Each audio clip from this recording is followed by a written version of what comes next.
about gender roles, the expectations placed on individuals based on their gender. We will discuss how these roles shape our behavior, opportunities, and even the way we see ourselves. From traditional beliefs to modern changes, we will explore how gender roles continue to evolve in today's society. So sit back and join us as we uncover the truth behind these social norms. I'm Veronica Jabu, your host, and welcome our guest, Mrs. Lian Villagante, a teacher from AAS. When you were growing up, what were the common expectations for boys and girls in your family or community? Okay, when I was growing up, when I was at the early age of my life, when I was young, I was a little girl.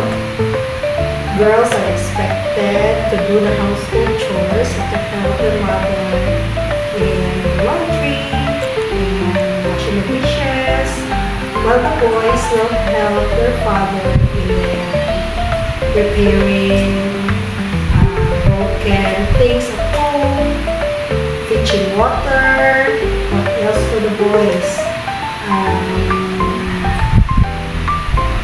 Looking for firewood for the family, for them to cook. That's it. What are some stereotypes about men and women's activity or unfair and true? Unfair siya kung may ka nga ako sabi ka-job, pag women na siya. For example, ang maglaba, para na dyan sa babae, hindi pwede maglaba ang mga lalaki.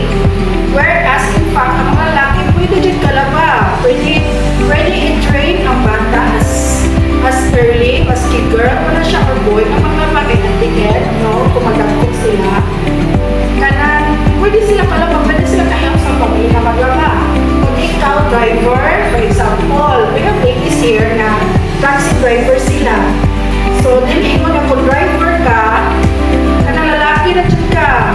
Kung kaya sa mga lalaki, kaya sa mga babae. Kung kaya sa mga babae, kaya sa mga lalaki. Hindi mo i-generalize ka. Kung sa ka-gender rule, iyan ito sa mga lalaki. Kung sa po, para po sa mga babae, hindi na siya ginahan. So, nakapwede sa akin sample mo sa mga barbers, mga tutupi. Dili ko na kung barber ka, mga lalaki na natira. So, pwede ko babae matuloy ng mga lalaki. So, yun na siya ang gender stereotype. Have you ever experienced or seen someone being treated unfairly because of gender? We are talking about sometimes na yung mga gender rules, gender inequalities, at may mga natawag na lalaki lang yun. What if naiuban ng mga lalaki pero feeling girls sila?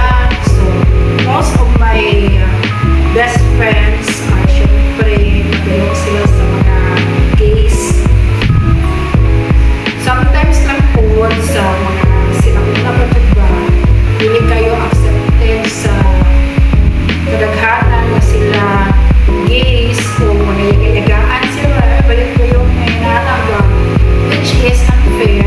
Eh, syempre, di ba, as human as they are, they should kanang respect kung saan na-feel sa laking tao, hindi mo siya dapat ilayagaan. And what advice would you give to someone who wants to challenge gender stereotypes? Dapat maging open-minded ka sa usap na tao, acceptance, no, sa mga gender rules na nagkalain-lain na ron, hindi na ito parehos muna. Kung na ay, syempre, makasugunta ka na may classmate abi, or amiga, or kabarkada na sa LGBTQ. Respect and acceptance sa jud na standard. That wraps up our discussion on gender roles. We hope this episode helped you understand how gender expectations influence our lives and why it's important to change unfair stereotypes. Remember, everyone should have the freedom to express themselves beyond levels. Thanks for listening. Until next time, keep questioning and keep learning.